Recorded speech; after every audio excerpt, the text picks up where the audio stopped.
Hello, lads and lassies. Welcome back to a brand new Attack on Titan. It is an early morning on Monday, and starting it off right. Starting off right. My name's Josh, and well, if you are new to the channel, I just said my name's Josh, so that's all.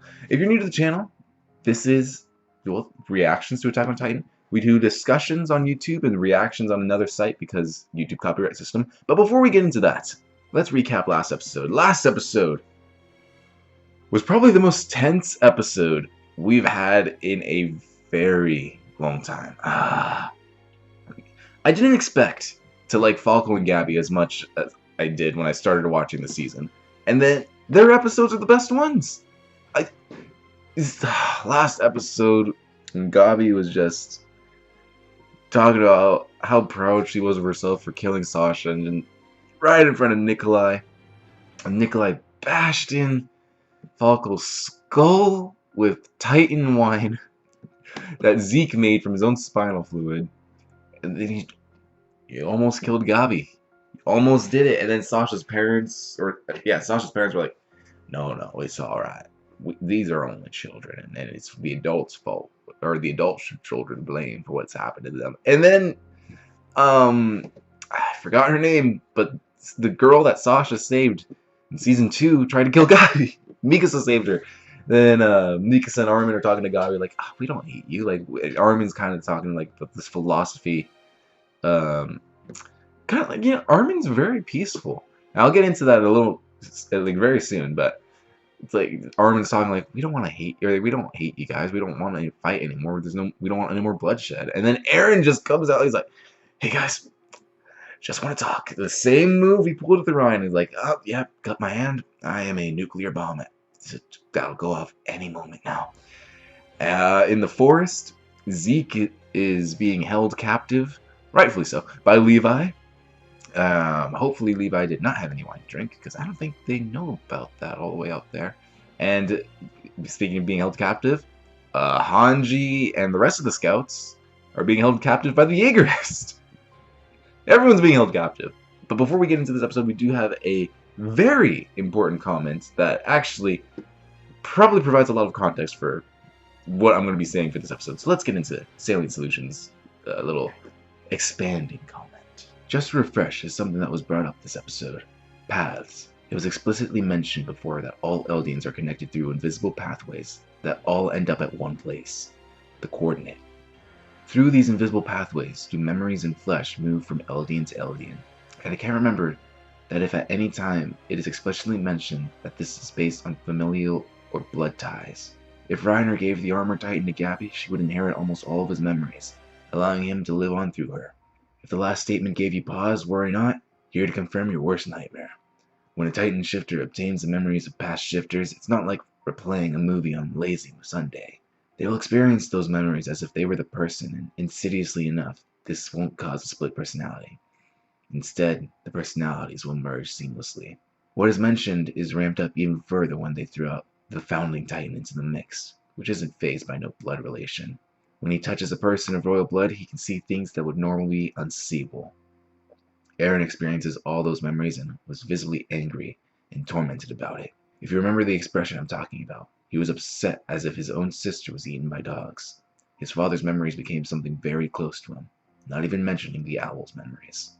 So yes, Eren is at that table with Mikasa and Armin, but this is not a normal man anymore. He's seen too much. This also explains why King Fritz's vows of renouncing war were so powerful. Anyone with royal blood like Zeke or Historia are related to Fritz, and if they are to hold the Founding Titan, they would inherit his memories and essentially become him, thereby deciding to uphold his oath. This is also to say that Zeke doesn't want to steal the Founding Titan from Eren, as he gains nothing from it. If Eren loses the Founding Titan now, the next holder won't be able to do the rumbling before the world alliances descend upon Paradis Island. We talk about the rumbling like it's a WMD, but in actuality, the person causing the rumbling must control those titans, because otherwise, they will trample Paradis instead of the world. So there is quite a few things to unpack discussing Eren's philosophy. Or not Eren's philosophy, like his motives now. Cause like him talking about it, I'm kind of thinking back on I think it was the finale of season 3 or the penultimate episode, where it was mostly Grisha's flashback, and then Eren wakes up like it's a dream. Um, and like after that, he's very much changed. You know, he does the thing, like he does the meme where he's pointing over the ocean, like over there, beyond those walls, lies our enemy. And I mean, yeah, I mean he's seen it all through Grisha's point of view. Well, yeah, it is through Grisha's point of view. So yeah, he basically experienced all those memories as Grisha, and yeah, like the owl, maybe over time, over these past 4 years, I believe, he's unlocked the owl's memories and previous holders of the Attack Titan. So not just the owl. I forgot how the owl got it. I forgot if he was like a warrior candidate that went rogue, if he stole it. I forgot. So that'll probably be cleared up in the rewatch with Micaiah. But yeah. So like before the owl, let's see, he wasn't a warrior candidate. He just stole it. So now like he probably has memories of previous warrior candidates that have gone through terrible things in the name of Marley. So I mean, Eren is a hodgepodge of personalities, a hodgepodge of people. Not only personalities, like histories. And in the flashbacks in this season alone, when we see Eren talking with Historia, and he's a little more like the Eren that we used to remember, like that we used to know. He's more protective of his friends. I wouldn't say hopeful, but he's more caring. You know, he's like talking to Jean and then Sasha and Connie, Mikasa, Armin. He's like, you guys are important to me. I don't want any of you to inherit it. So it's like, at that point in time, maybe he didn't see all of the memories of the Attack Titan. Or the Founding Titan. I don't know if he got the memories of the Founding Titan. Like, theoretically, he should have, I think. But maybe the Founding Titan, it's based off, like, the power is based off of blood. Because, you know, as you mentioned in the comment, King Fritz's spell, or his ideology of peace, not war, was so strong that it went through generations of the Founding Titan. Everyone who took up the Titan took up his peace thing. So I said last episode, what if Zeke has something up his sleeve? Like, what if he eats Eren? But no, I've completely forgot about that. Like, Zeke cannot eat Eren because then Zeke just becomes King Fritz. And then, well, the entire show was for nothing if that happens, because then he can mind wipe everyone except for Mikasa and Levi, because they're the Ackermans. And like, he can mind wipe them, but it's going to be King Fritz, not Zeke. So if Zeke does have a plan up his sleeve, it can't include eating Eren, but he could manipulate him. I don't know. Eren, I don't believe, has much practice, unless it's been like off screen, but they killed all the Titans by the end of season 3, so yeah, Eren doesn't really have much practice with the rumbling. Like, he's sent Titans after people like once or twice, I think. So I mean, if they gave it to Falco, there probably would be more it'd probably be harder for Falco to control him. But if they gave it to someone like Connie, Connie would probably be able to control it just as well as Eren, maybe, because again, Eren doesn't have much practice. I guess he knows the feeling of it, because like he sent the Titans after the Titan that ate his mom. But I don't know. I don't remember explicitly if Eren's actually practiced it or not. But Zeke probably wouldn't be for it. Why do they need Zeke? I mean, Historia could just touch Eren, right? Unless Historia's not in for the plan. But she got pregnant. I don't know. I just feel like they don't technically need Zeke for this to work. They could just have Historia touch him, and then he can control the Titans with the rumbling. But I don't know. Maybe it's maybe like Historia's not like completely in on the rumbling, but she understands what they need to do. Or maybe Eren just wants to clear her conscience of it. Like, yeah, it's alright. It's like, oh wait, no, they need Zeke for the Beast Titan. Duh. Never mind. Dumb. Big dumb. Okay. Yeah. So. I'm so interested to see this. I hope Eren doesn't explode in there. But I'm so interested to see like how this conversation turns out between Eren, Mikasa, and Armin. I feel like that's gonna be half the episode, and then the other half is gonna be like something big is gonna happen that's gonna lead into the penultimate and the finale. But there's only one way to find out. So lads, and lassies, use the links down below to find the best website to watch the reaction on. And Let's do this.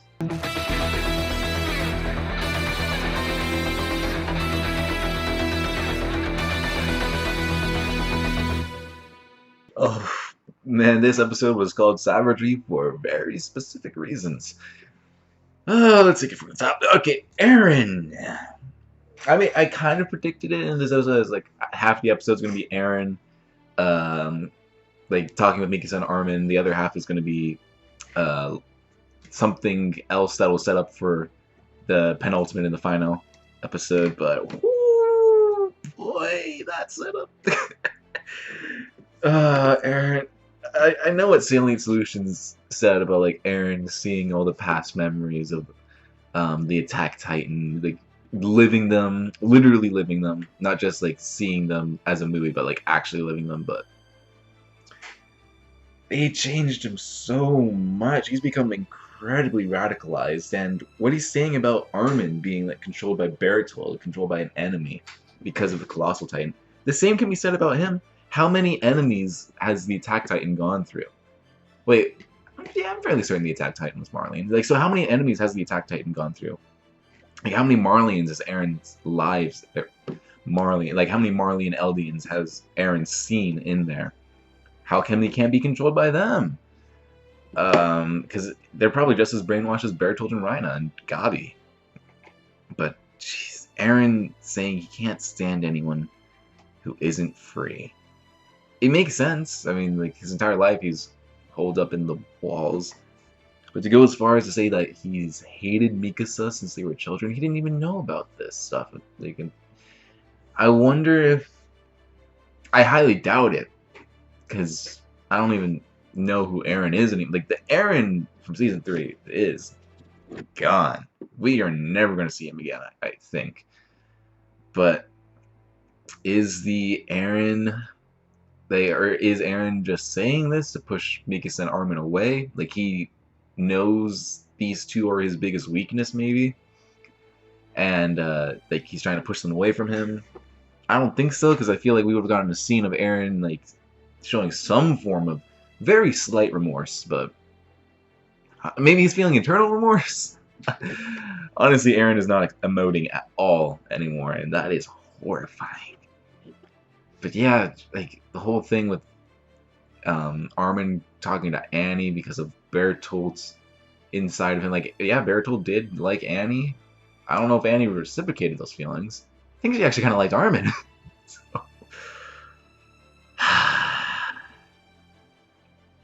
I don't know. I feel bad. Like, with what... has he said that he's not... I feel like they've talked about Armin and Bertold. I feel like they've said something about it. Like, not that he's... I feel like they've said that he hasn't gotten any memories yet. Maybe... I remember the line of him saying, like, is this what it felt like, Bertold, when he, like, blew up the port in Marley, but... that could be, like, him retrospecting on Bertold and he hasn't received any of the memories yet. I'm not sure. I don't know. I feel like we've gotten confirmation about this, but I also feel like it's been vague confirmation. So... God, like, Mikasa being brainwashed to defend Aaron because she thought that he was the king because at that point he had eaten the coordinate, or King Fritz's Titan, because it was in his dad. Interesting theory. And it makes sense, in the sense that, I mean, Mikasa's defended Aaron all of her life. She's never been more protective of anyone.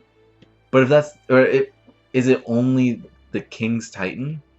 Or, I mean, like, or is it the King's blood? Because if that's so, then she should be incredibly protective of Astoria as well. Which she's not nearly as protective to Astoria as she is Aaron. She's protective of Aaron to a fault. But it'd be much more interesting if Zeke is... See, I don't know where Aaron's getting this information. It has to be from Zeke. So it'd be interesting if Zeke's trying to lie to him. It's like, oh yeah, like, Mikasa is being brainwashed. She doesn't actually care about you. She doesn't actually protect you. No. She's being brainwashed because of the Ackerman blood in her. And Armin, you can't trust him. He's part Bertold now. I'm the only one you can trust, Aaron. So, like, maybe, like, Zeke can't eat Aaron, but maybe he's trying to manipulate him into going like, I'm the only one that's here for you, Aaron. I'm the only one that you can listen to. And thus, Aaron pushes Mikasa and Armin away. Unknowingly, he's being manipulated. I feel like Aaron could be prone to that. But he also seems very sure that he's in control. But, yeah, Aaron is just the villain now. I mean, I don't feel like we're ever going to get a redemption thing for him. Like, he's not going to be the guy we're rooting for anymore. Or, I'm so conflicted. Like, when Rhina gets here, I'm going to be so conflicted. Do I root for Aaron? Do I root for Rhina? Of course I'm going to root for Mikasa and Armin, but like when Aaron and Rhina have their rematch, it's what Aaron fought him once, then Mikasa fought him, and then Aaron fought him again. So like when they have their third and final rematch, I don't know who I'm going to be rooting for. I'm fairly certain Aaron's going to win the fight, but Rhina has like new invigorated, like he wants to live now to save Falco and Gabi. Oh man. But yeah, so Mikasa being brainwashed. I hope it's a lie. I mean, it's an interesting concept, but it'd also be much more interesting if it's like just a fault of Mikasa's character that she protects Eren this much. Like, not because of like how her blood is or how she's trained. It's like because Eren saved her at such a young age, that unlocked her Ackerman blood, that unlocked her rage and all that. And because of that, she's been loyal to a fault to Eren because of her past, not because of her bloodline. That'd be much more interesting. I don't know which way they'll go with it. Armin being Bertold, kind of talked about it. I mean, Eren's kind of in the wrong. Like, if Armin doesn't know Bertold's like influencing him, how does Eren know if any of the past villagers are influencing him? Because all of them are technically influencing him, because he's gotten their memories. He knows what it's like to be them, so they're technically influencing him in the sense that they've given him much more information. But yeah, Zeke knows about Titans more than anyone else. Makes me like Grisha. Grisha was a scientist, or not a scientist. He was a doctor. So I don't feel like he would know much about Titans. But maybe it's because of Zeke's royal blood. He's been getting more memories of the previous Beast Titans? Why does he know so much more? I mean, he was way older than any of the candidates in his squad. Same with... Oh, shoot, what's his name? Falco's brother. I forgot his name. But, like, Zeke and Falco's brother were way older than everyone else. Like, Zeke could be in his late teens, while Rhina and everyone else is, like, in their 13 to 12. And same with Falco's brother. He looks at least mid to late teens, and Falco was around 12 to 14, maybe. So, like, is that a thing? Like, Beast Titan people, they need to be more mature? Maybe? Yeah, how does Zeke know so much? I assume we'll know next episode, because it's going to be the Zeke episode. With Edmund from that flashback. But Zeke thought he had Levi. He's like, oh, no, there's no way Levi is going to kill 30 of his men. Like, his 30 of his comrades. There's no way. I am so safe that I'm just going to take 3 of them to carry me. Nah, I am completely fine. Levi hesitates for a little bit. He sees the face of his comrades in those Titans. This is a horrible thing. I completely forgot that Levi was an Ackerman, so like it probably wouldn't work on him. And I guess if he did drink wine, this is confirmation that Ackerman cannot be turned into Titans.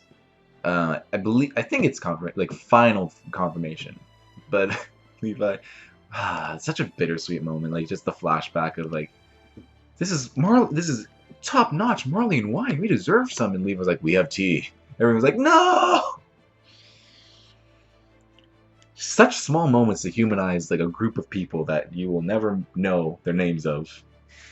But man, just imagine if Petra was there and like she turned into a Titan. Would Levi have had like the gut to have done it? Would he have had the heart to have done it? Probably, maybe, but man, that shot when he's just lowering down in slow motion, all the Titans are going up for him. And his line to Zeke he split a Titan in half, man. Not, I'm not talking about Zeke. I'm talking about Levi. Just full on rage mode. But like that line, like, if you thought that slaying my comrades would have stopped me from killing those Titans, you have no idea how many comrades I've had to kill. Give up your dreams and die. And then, see, Levi's so smart. Like, using the branch, because, like, that's why the scout stuff, I guess, is colored green, to use the branches as decoys. That was so smart. That was so good. And Zeke did not see it coming. And Zeke, oof! Jesus. Levi just cutting him into pieces. Like, I have to do this or else you're going to turn back into that damn Beast Titan. Jeez. And he stuck a thunder spear in his gut too. Like, if you scream again, if you scream, I dare you scream again. But everyone felt it. Pixis felt it. There was one person who had not drunk the wine. She said she didn't feel it, or like, right? I recognize she was with Pixis when he was interrogating Yelena. So maybe there's something more with her. Maybe it could just be like, not everyone's drunk the wine. But man, everyone felt it. Falco felt it. Ah, man. Well, I guess it's gonna be really hard to get someone to eat Zeke, because like, unless it's like Armin, maybe, or his story. I don't know, because his story is just gonna turn into a normal type. So it's gonna be really hard for someone that's not a Titan shifter to eat Zeke, because unless you rip out his vocal cords, which would be totally something into like Levi would be into. But I mean, he could just command you, don't eat me. And while the Titans, they don't, like, he doesn't have as much control as Eren, they do seem to listen to him to an extent. Like, ah, yes, attack. And they're like, okay, yes, we'll attack in that general direction. So like, if Levi had kept one Titan, ripped out Zeke's vocal cords and then threw them, made sure like that Titan started crunching on that spinal fluid, then maybe Zeke could have, maybe this whole thing, maybe we would have it the rest of season 4, because we would have a scout loyal to Levi as the Beast Titan. But jeez, that was such a great scene. Levi continues to be the best character in Attack on Titan. All the characters are the best, but Levi is like the most badass character. Like, you have no idea how many comrades I've had to kill. That flashback with Irvin's like, I can finally make good on that promise I gave you. Whoa. Whoa. And then, so like, relocating the scouts, we didn't get to see where they relocated them to. They're probably underground in jail, but anyone but Flock. If anyone but Flock was Eren's spokesperson, I feel like I would be a little more on board. Like, I understand where Eren's coming from, but just, fuck, I hate that guy so much. And I was saying, like, good, you're part of this, you're part of the Aegers now. Prove your loyalty by beating up the defenseless commandeer, like, prove it. Like, he won't fight back. We have guns on him. I'm so cool. God damn it, Flock. Just leave me alone. I mean, I know he's a scout. I have no combat experience. He does not look like a tough guy to fight. He looks incredibly weak. In season 3, he's the weakest character. You telling me we could just run away if we wanted to? I hate Flock. I hate Flock so much. It would be amazing if he did something to piss Eren off and Eren just killed him right there. I would be completely satisfied with that. And just Flock being on Eren's side makes me not want to be on Eren's side. But jeez, Eren. I've sympathized with Eren because I know what he's been through. I know what I've seen everything he's been through. But he's going too far, man. He's completely fine with Zeke turning more innocent people into Titans. I would think that with this whole thing about control, I would think that he'd be against that, because then he's technically controlling those innocent people. So he's kind of a hypocrite. But for him, I guess the ends justify the means, and the ends is to free the people of Paradis from the world. So I'm so interested to see how this unfolds, because I did not think that Eren and Zeke had a chance to meet, but apparently they did behind the walls, or behind Marley and Soil. So to what extent have they talked? I mean, I guess Zeke is the reason why Eren had the mitten for baseball, and when he met Falco, I was like, oh yeah, there's baseball mitten right there. So Zeke, yeah. I don't. To what extent has Zeke gotten into Eren's head? Because Eren claims he's completely free, but I don't know. Eren. I don't think we're ever gonna get season 3 Eren back. He's gone. Like, he's been gone. But there's probably gonna be like the tragedy of Eren, where he trusted Zeke. Zeke somehow has used him for his own will. He's not going to eat him, but it's like, ah, yes. Well, now everything is gone, or everything is in my way. Eren, you can't do anything about it. But we can let bygones be bygones. But it could be something else. It could be like Zeke genuinely is with Eren. There's no, like, double cross. They're the Jaeger brothers. And, well, the world is screwed. If Mikasa... There's one great way to prove Eren's point wrong. If Mikasa beats the crap out of Eren, if she just slices him in two, then his theory about the whole Ackerman thing is wrong.